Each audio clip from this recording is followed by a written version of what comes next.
বাঙ্কির পুতারা গেছে ক্রিকেট খেলতে, জাকের আলী চুইংগাম চাবাইতে চাবাইতে হের বেলছে, সে ব্যাটিং করবো কোন সময়? ওই দিন তো বাংলাদেশ আর হংকং চায়নার ম্যাচ দেখে আমার বিচি কান্দে। আসসালামু আলাইকুম এভরিওয়ান, শুরু করতেছি সালাম দিয়ে, শেষ করিব ইনশাল্লাহ গালি দিয়ে, কারণ আজকে কথা বলতেছি বাংলাদেশ ক্রিকেট টিমকে নিয়ে। হ্যাঁ, সাথে একটু ফুটবল টিমও আছে।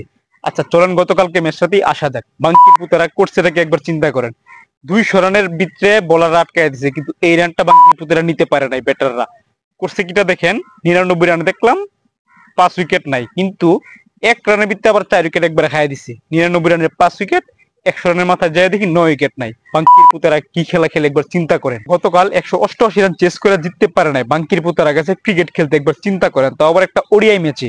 মানে এমন ভাবে এর ব্যাটিং করতেছিল, মনে হইতেছে তাড়াহুড়া, খুব তাড়াহুড়া, অবশেষ হয়ে যাবো একটা টি-20 ম্যাচের মতো। আচ্ছা এটা তো গেল গতকাল ম্যাচের কথা, কিন্তু এর আগে টি-20 ম্যাচে আফগানিস্তানের বিপক্ষে সিরিজে কি করেছিল চুদনার পোলারা চিন্তা করেছিলেন?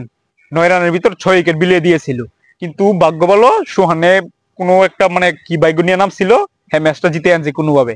মানে বাংলাদেশের সিস্টেম নেই এরকম, যেদিন কপাল ভালো থাকবো সেদিন জিতবো, আর যেদিন কপাল খারাপ থাকবো সেদিন মারা খেয়ে আসবো। নিঃসন্দেহে তুই ঠিক কথা বলেছিস। কি আছে ভাই বাংলাদেশ দলটাতে, কি আছে আমার একটু দেখান। একমাত্র বলারদের কারণে বাংলাদেশ দলটা একটু টিক্কা আছে, আর না তাহলে ব্যাটসম্যানের যে অবস্থা কি বলবো ভাই, একদম বলার ভাষা নাই। টপ অর্ডার থেকে মিডল অর্ডার সবগুলোর একই অবস্থা, সবগুলা মনে হয় গাঞ্জা খায় মাঠে নামে চুদনার পোলারা। এক জাকের আলী চুইংগাম চাবাইতে চাবাইতে হের বেলছে, সে ব্যাটিং করবো কোন সময়? তারপর লর্ড শান্ত মেহেদী, মানে ভাই কার নাম বলবো, সব একই অবস্থা। টপ অর্ডার থেকে মিডল অর্ডার সবগুলার এক অবস্থা। একটা যদি খেলাটা ভালো করে দইরা খেলতে পারতো, সবগুলার এক অবস্থা। আর বিশ্বকাপ খেলা নিয়ে এদের শঙ্কা আছে, আর এরা নাকি এই মুহূর্তে এইরকম ভাল মার্কা ধন মার্কা খেলা খেলে।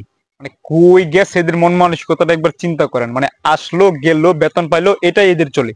খেলা যে মানে দলটা যে আগে নিতে হবে, এদের কোনো এই চিন্তাটাই নাই। আসলে মন থাকা দর হইলো নেক্সট ওডিআই বিশ্বকাপে এরা যেন কোনো ভাবে চান্স না পায়, কোনো ভাবে না।